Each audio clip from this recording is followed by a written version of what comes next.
오늘 말씀의 제목은 기도하면 세상이 쉬워 보인다라는 제목으로 말씀 증거하겠습니다.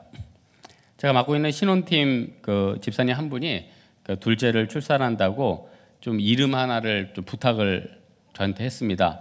그래서 이제 부탁이 뭐냐면은 앞으로 중국권이 뜨니까 한국에서 이름도 괜찮지만 중화권에서 한자로 썼을 때 그 발음이 좀 중국 사람한테 딱 와닿고 좀 느낌이 좋은 이름을 해달라고 그래서 제가 한자를 많이 찾아봤습니다. 근데 그 한자가 그렇게 수만 자 그렇게 많은데 그래도 그거 두 글자 이름 짓는 게 참 쉽지가 않더라고요. 근데 그러다 보니까 금주에 신문 보니까 한 가지 생선인데 이름이 14가지가 넘는 게 있더라고요. 명태, 가짜 폈을 때는 생태라고 하고 생태 얼린 건 동태, 바람에 건조시키면 북어라고 또 그리고 눈을 맞아서 건조시키면 황태라고 하고 또 반쯤 건조시키면 코다리라고 하고 낚시에 잡히면 조태라고 하고 그물에 잡히면 망태라고 하고 봄에 잡히면 춘태라고 부르고 가을에 잡히면 추태라고 하고 또 이 새끼는 노가리라고 부르고 또 그리고 황태를 만들 때 바람이 너무 불어 흐물어지면 찐태라고 부르고 너무 추워 얼어버리면 백태라고 부르고 너무 따뜻해서 검게 변하면 먹태라고 하고 한국말 배우겠습니까? 외국 사람이 한국말 배우겠냐고요. 생선 하나에도 이름이 10가지가 넘는다. 제가 이런 생각을 했어요. 이름 하나 정하는 것도 어떤 명칭과 의미를 담는 게 이렇게 힘든데 어떤 거에는 이렇게 하나의 물건과 하나의 생명체에 이름이 이렇게 많이 붙여지는 것일까? 여러분, 이렇게 이름이 많이 붙여졌다는 것은 의미가 무엇입니까? 그만큼 우리나라 사람들한테 이 명태는 중요한 생선이다. 여러분, 그 양식하면은 주로 거기 나오는 생선은 가자미예요. 그러니까 해외에서는 이 가자미가 중요한 생선이고 싸고 잘 먹고 잘 많이 다니니까 그러겠죠. 그런데 우리나라 사람들한테는 이 명태가 그만큼 중요하고 보존하고 영양적으로나 여러 가지 부분에서 유익했다. 이것 아니겠습니까? 여러분, 기도에 대해서도 굉장히 비유가 많아요. 기도에 대해서 기도는 생명의 양식이다, 호흡이다, 기도에 대한 비유도 이 명태보다 훨씬 많죠. 여러분, 중보기도나 내기도, 중보기도는 다른 사람을 위해서 해줄 수 있어도 내기도는 남이 대신 해줄 수 없는 것 아닙니까? 그만큼 이제 이 기도가 중요한 것이고 대안으로 있을 수가 없는 어떻게 보면 굉장히 영적인 요소에서 중요한 거예요. 그래서 예수님께서는 기도를 이렇게 이름 여러 가지 짓듯이 비유를 통해서 많이 알려주셨다는 겁니다. 여러분, 우리가 기도를 많이 하게 되면은 어떤 마음이 생깁니까? 철야 때 충분히 기도하고 개인적으로 하나님 앞에 간절히 기도하고 이러면은 참 세상이 어둡게 보이다가도 묘한 자신감이 생겨요. 남들이 뭐라고 해도 또 내 상황이 어려워도 그냥 삶이 아름다워 보입니다.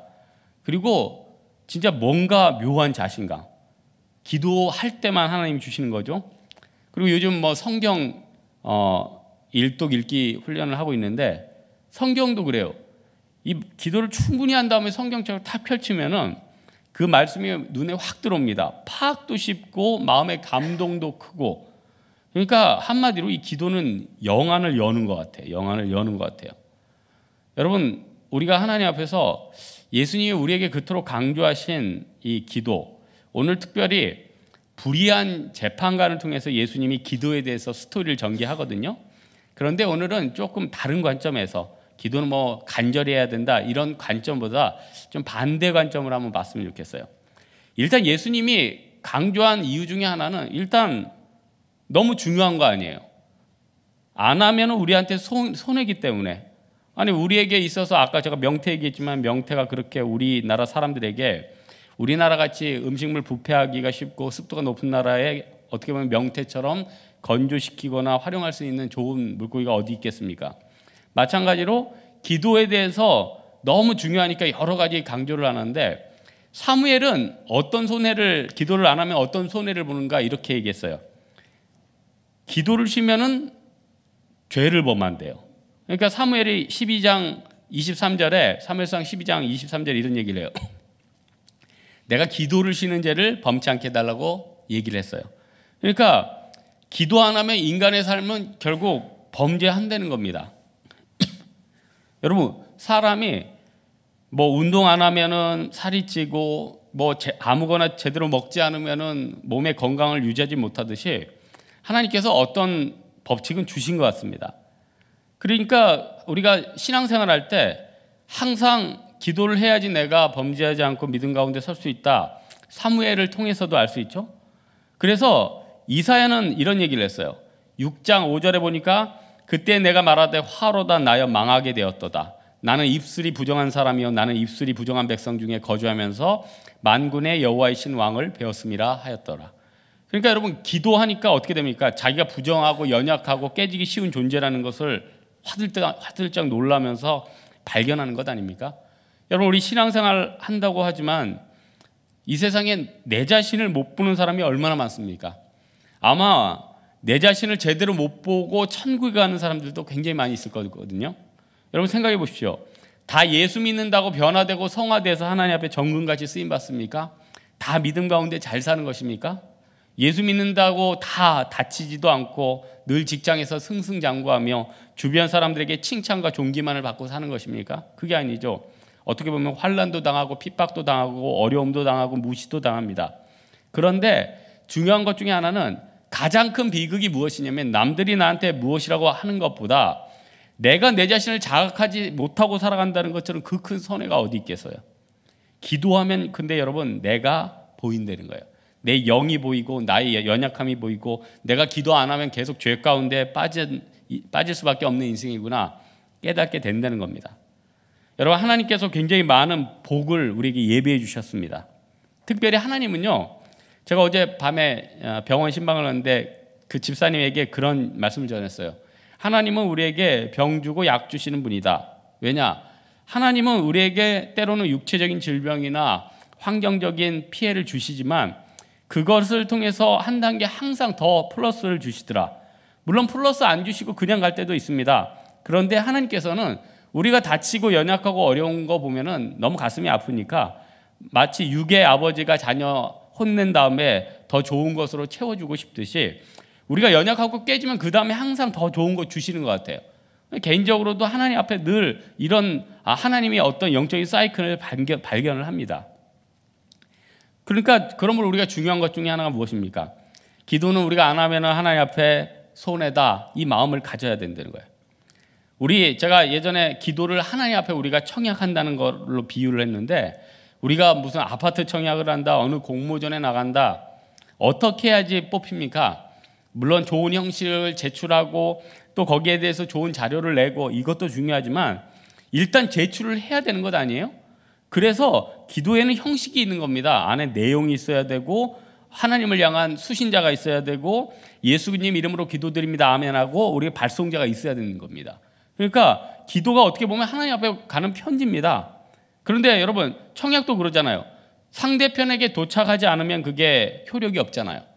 그래서 여러분, 무슨 등기 받을 때도 뭐 도장 와서 이거 받은 거 확인해 주세요. 왜 그런 얘기를 합니까? 이게 법적으로도 뭐 청약하는 거.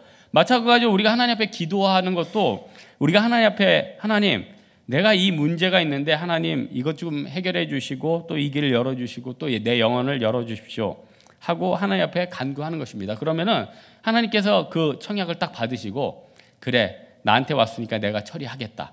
그러니까 최소한 우리는 이 정도는 우리가 해야 된다는 겁니다. 그래서 예수님께서도 내 이름으로 구하라 했잖아요. 내가 다 알아서 할 테니까 니네는 자유롭게 살아, 이러지 않고 내 이름으로 구하라고 그랬어요. 그 다음에 나보다 더 큰 일을 한대요.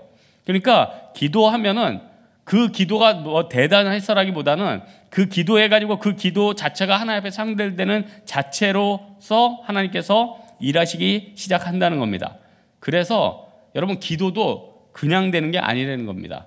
몸속에는 저절로 형성될 수 없는 게 있죠. 단백질 같은 거, 또 뭐 비타민 D 같은 거 생성될 때 햇빛 쬐야지 비타민 D가 생성된다고 하지 않습니까? 또 운동한 다음에 단백질을 먹어야지 근육이 형성된다고 얘기하지 않습니까? 마찬가지로 기도도 하나님께서 물론 우리보다 더 잘 아십니다. 기도 안 해도 우리 평생 잘 살다가 갈 수도 있습니다. 하지만은 기도를 해야지 더 많은 영적인 유익이 있고 하나님께서 나를 제대로 만들어 주시고 내 영안을 열어 주신다는 겁니다. 사도 바울, 오늘 뭐 그 성경 공부하는 데도 나오겠지만 사도 바울이 다메섹 도상에서 예수 그리스도를 만났죠. 그 다음에 예수님께서 전격적으로 그의 눈에 비닐을 씌워주시고 어떻게 보면 초자연적인 역사를 나타내 주셨습니다. 하지만 그에게 그 다음에 한 것이 무엇입니까? 아라바 광야에서 3년간, 어떤 혹자의 신학자는 14년간 하나님과 깊은 교제를 하게 했다는 거예요. 기도하게 했다는 거예요. 사도 바울도 어떤 사역을 만들어가기 위해서 눈을 가린 다음에 나중에 기도를 통해서 영안을 뜨게 했어요. 저는 그거 보면서 굉장히 좀 알레고리칼하지만 굉장히 많이 인사이트를 얻었어요. 사도 바울이 잘 보고 있다가 갑자기 하나님께서 세상적인 눈이 안 보이게 한 다음에 아라바 광야에서 3년, 14년 이렇게 기도하는 가운데 영안이 열리고 눈이 열리고 그 다음부터 어떤 일을 해야 갈지 달려갈 길을 하나님이 보여주셨다는 겁니다. 여러분, 우리가 하나님 앞에 기도로서 나아가야 된다는 겁니다. 그러기 위해서 기도에 좀 익숙해져야겠죠. 그러니까 그런 게 있잖아요. 뭘 학습할 때, 저는 뭐 어떤 거 학습할 때든지 어떤 거 공부할 때 잘 익숙하지 않은 것들 자주 봐가지고 익숙하게 만들어서 이렇게 계속 보거든요. 그러면은 한 번 볼 때, 3번 볼 때, 10번 볼 때, 나중에 20번 볼 때는 완전히 이게 틀린 거예요. 그러니까 기도도 처음부터 잘하는 사람이 어디 있겠습니까? 처음에는 뭐 10기도, 그 다음에는 뭐 몇 분, 5분 기도, 10분 기도, 새벽 기도, 철야 기도 이렇게 하다 보면은 나중에 기도의 깊은 세계에 들어가게 되는 거죠. 그리고 또 기도도 또 흥미가 느껴져야 되지 않습니까? 여러분, 세상에 억지로 할 수 없는 것 중에 하나가 이 기도가 억지로 할 수 없습니다. 여러분, 억지로 만약에 우리가 철야 때 4시간 동안 앉아서 여기 있으라고 그러면 아마 몸살 날 거거든요. 그런데 왜 그때가 능히 감당할 수 있고 왜 그게 기쁨으로 나갈 수 있습니까? 기도하면서 또 거기서 받는 힘이 있어요. 기도하면서 또 영적인 힘을 주시고 하나님께서 권능을 주신다는 겁니다. 그래서 기도는 우리가 꼭 해야 되고 상달돼야 된다. 상달되지 않으면은 기도의 효력은 없다. 그런데 오늘 본문을 통해서 저는 굉장히 중요한 것을 하나 나누려고 합니다. 하나는 뭐냐면 오늘 본문에 보면은 과부가 불의한 재판장한테 열심히 기도했는데 하나님께서 이 불의한 재판장이 이 과부의 청혼을 들어준 거 아니에요? 그런데 우리는 이것을 보면서 많은 이런 생각을 해요. 그래, 기도도 이렇게 간절하게 해야지 하나님께서 응답해 주신다. 그런 관점도 좋지만 저는 그 관점보다는 다른 관점이 더 와닿더라고요. 뭐냐면은 간절히 기도하면 하나님이 더 기뻐 보시고 더 응답해 주신다. 이것도 있지만은 저는 이걸 관계적인 측면에서 기도를 해석을 좀 하고 싶습니다. 왜냐하면 일단 불의한 재판관과 과부는 관계가 없잖아요. 우리는 하나님과 관계가 있습니다. 재판관은 불의한 사람이라요. 돈을 많이 주는 사람한테는 이익이 되도록 움직여줬을 겁니다. 긍휼도 없기 때문에 어쨌든 뭐 권세가 있거나 권능이 있는 사람들이 부탁을 했으면 아마 움직였을 것입니다. 그런데 가난한 과부는 자기한테 아무 관계도 없고 자기에게 도움이 될 수 없는 전혀 세상적으로 전혀 쓸모가 없는 존재라고 느낄 수 있습니다. 그런데 왜 움직였습니까? 귀찮아서. 귀찮다는 건 뭡니까? 자기가 좀 편해야 되는데 귀찮으니까 자기의 유익 때문에 움직인 거예요. 무슨 말인지 아시겠죠? 내가 이 사람 도와줄 마음은 전혀 없는데 귀찮아서 도와준 거예요. 귀찮지 않아요. 여러분, 여름에 자고 있는데 피곤해요. 모기가 막 날아다녀요. 그럼 피곤한데 굳이 집을 청결하기 위해서 모기를 잡는 것입니까? 그게 아니죠. 내가 좀 편하게 자려고. 저 모기가 좀 죽어줘야지 시끄럽지 않으려고. 마찬가지로 재판관은 불의한 관점에서 이 과부에 전혀 관계가 없기 때문에 나름대로 세상적인 이익만 가지고 판단했는데 그냥 결국 자기의 유익 때문에 그래도 들어줬다. 이게 핵심인데 더 나아가서 우리가 하나님 앞에 기도할 때 중요한 것 중에 하나는 뭐냐면은 우리는 많은 착각을 이런 생각을 해요.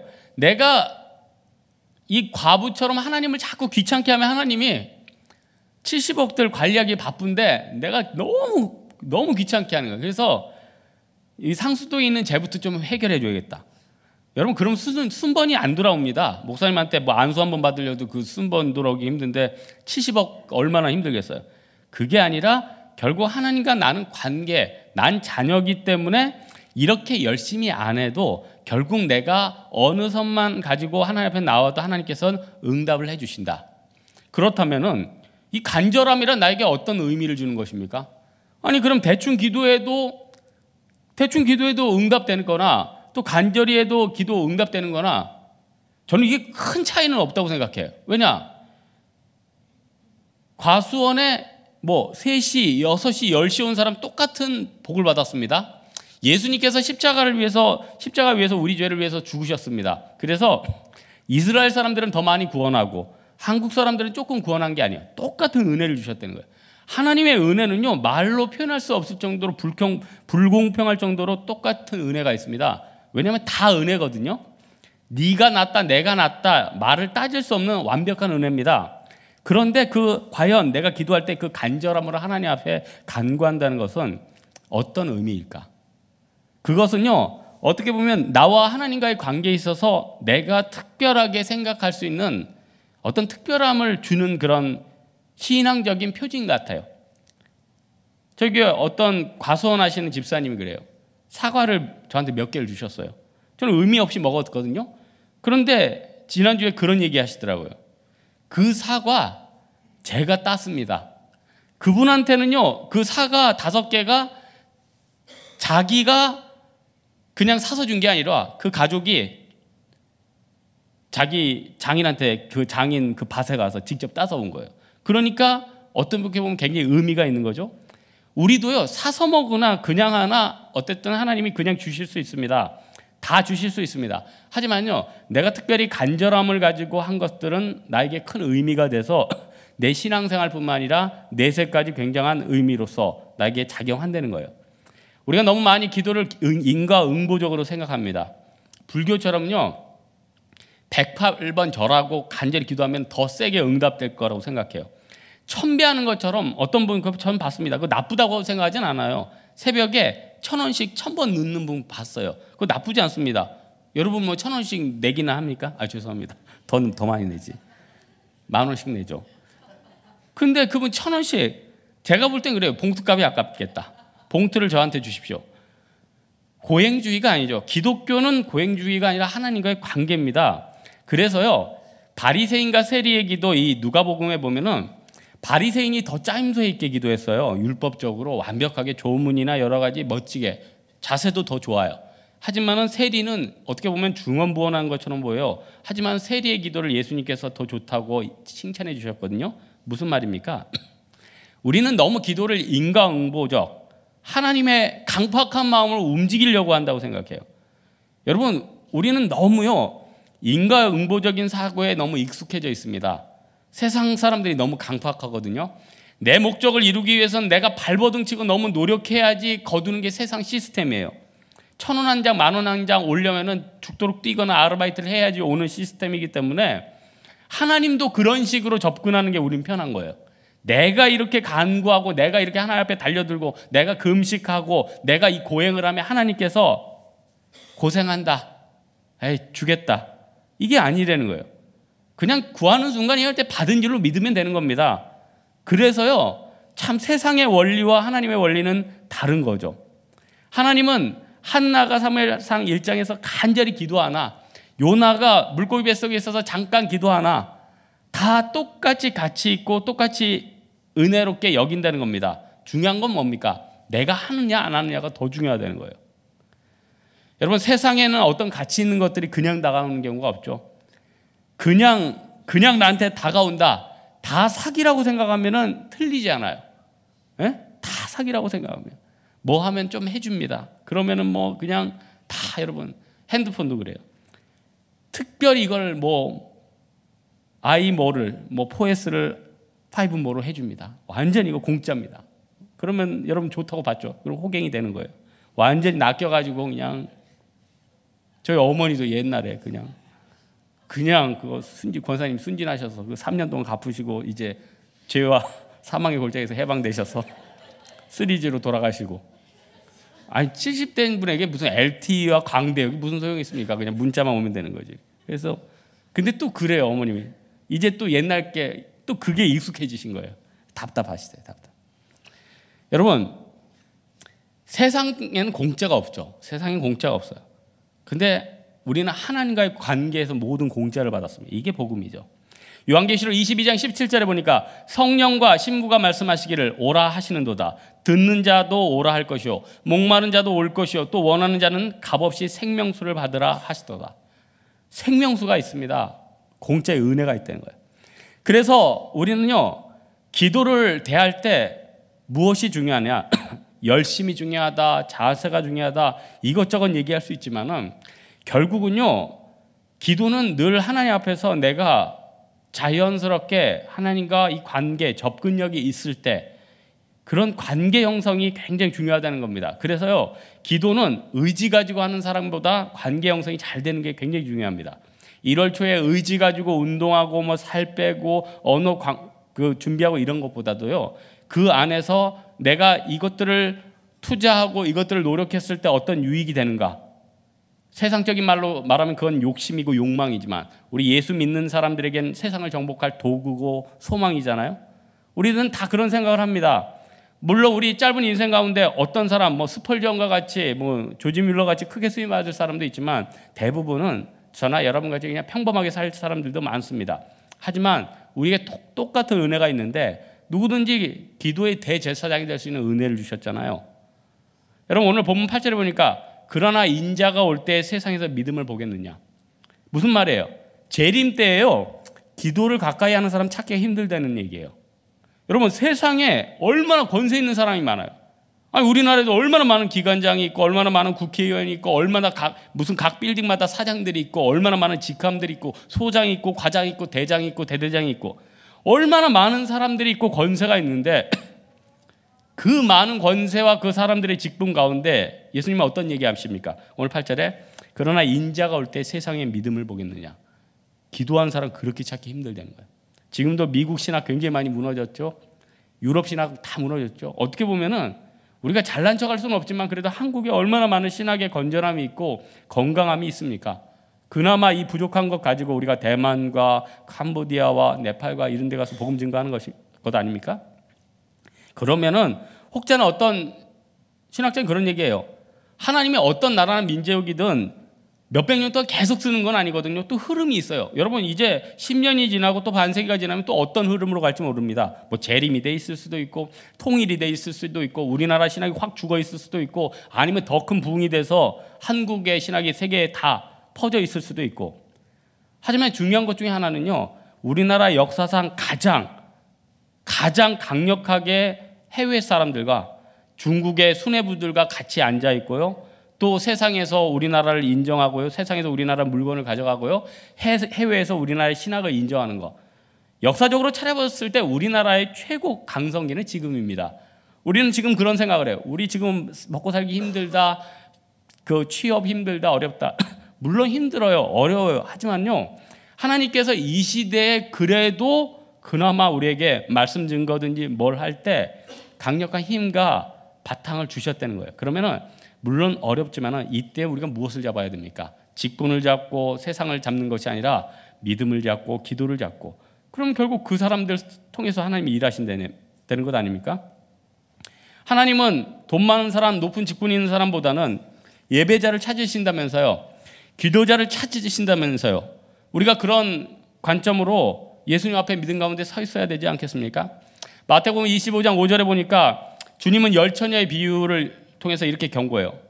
그날에 예수님께서 다시 오셨을 때 준비되지 못한 자녀들이 그 천국의 잔치에 또 그 천국문에 들어가지 못하지 않습니까?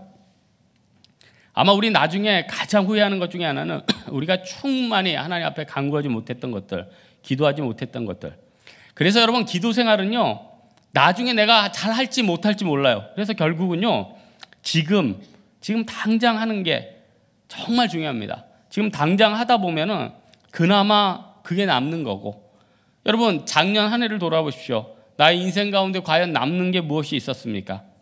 어떤 사람은 그래요. 사진 한 장 찍으려고 그래도 뭐 나중에 좋아지면 찍죠. 그러다 1년, 2년, 3년 지나면 어떻게 돼요? 다 늙어버리게 되는 거죠. 지금 뭐 어디 좀 놀러 갔다 오게, 뭐 어디 보겠다 그러면 나중에 하죠. 그러다 보면은 뭐 금강산 폐쇄돼 있고 뭐 그런 거 아니에요? 옛날에 저 진짜 금강산을 한번 가고 싶었어요. 왜냐면은 등산하는 거 좋아하니까. 그래서 담임 목사님이 이 부교육자들 그 교육자 수련회로 이제 금강산 가려고 그랬는데 그때 뭐 나중에 가자. 그리고 폐쇄된 거 아니에요. 그러니까 여러분 보세요. 그때는 다 열려 있을 것 같아요. 그때는 다 기회를 잡을 것 같아요. 하지만 시간 지난다고 그게 다 열린 게 아니라는 겁니다. 그러니까 지금 할 수 있는 거, 지금 소진할 수 있는 거, 지금 누릴 수 있는 거.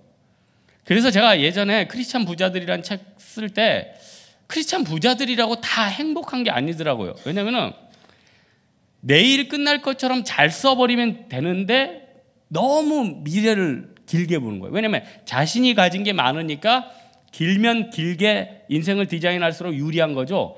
하지만은 그게 언제까지 길 수 있는 것입니까? 그게 아니죠. 지금 당장 하나님 앞에서 우리가 믿음 가운데 서야 된다는 겁니다. 우린 그런 생각을 해요. 여호수아와 갈렙 보라. 80세, 85세 하나님 앞에 놀랍게 쓰임 받았다.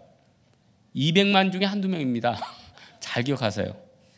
어떤 신문에 보면요, 에베레스트 산에 70대 노인이 올라갔대요.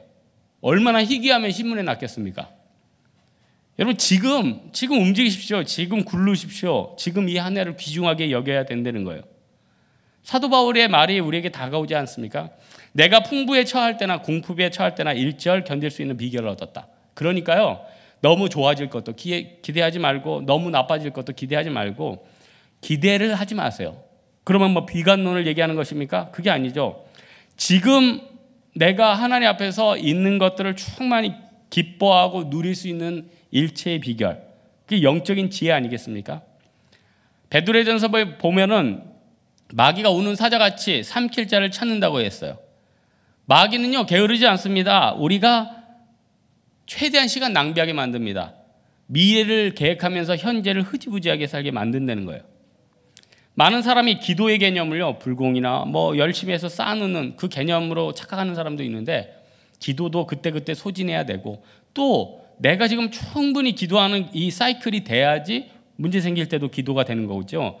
내가 정말로 하나님 앞에 기도 안 하는 삶을 살다가 갑자기 큰 문제가 생기면 또 기도도 안 나옵니다. 그래서 이사야서 62장 6절 7절에는 이런 얘기 있어요. 기도하는 백성들에게 종일 종야에 잠잠치 않게 하였느니라. 기도는요 종일 종야에 잠잠치 않게 하래요. 뭐 데살로니가 전서 보면 항상 기도하라며, 항상 기도해야 된다는 거예요. 그래서 우리는 항상 기억해야 됩니다. 그래, 불의한 재판관보다 우리 하나님은, 여러분 그런 생각하지 않아요? 불의한 재판관에게 과부가 귀찮게 하려고 얼마나 그 타이밍을 잡았겠어요. 아니 불의한 재판관은 광장에 맨날 서 있겠습니까? 집에 있고 나왔다가 재판장에 들어갈 거 아니에요.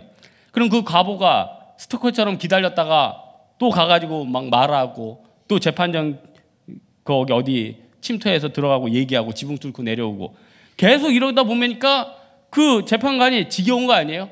그러면은 여기에서 그 자세한 건 없고 예수님께서 큰 아웃라인만 이렇게 얘기를 했지만은 그 과부가 한 그 노력이 얼마나 대단했다는 거예요. 그런 생각 안 해요?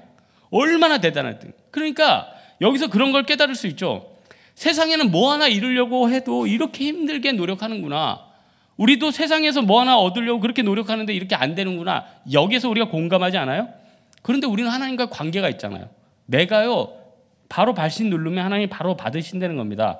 예수 그리스도의 보혈의 능력이 빚진 자나 상한 자나 높은 자나 낮은 자나 모든 사람에게 동일한 은혜가 있다는 거예요. 그리고 더 중요한 건, 불의한 재판관은 간구할 때마다 과부를 냉대했겠죠. 귀찮으니까, 자기한테 아무 유익이 없을 테니까. 그런데요, 하나님은 우리를 냉대하지 않고 오히려 도와주는 보혜사 성령을 통해서 격려해 준대요. 얼마나 감사한 일입니까? 우리는 하나님의 격려를 받으면서 기도할 수 있다는 겁니다. 하나님의 축복이라는 거예요. 오늘 말씀의 결론을 맺겠습니다.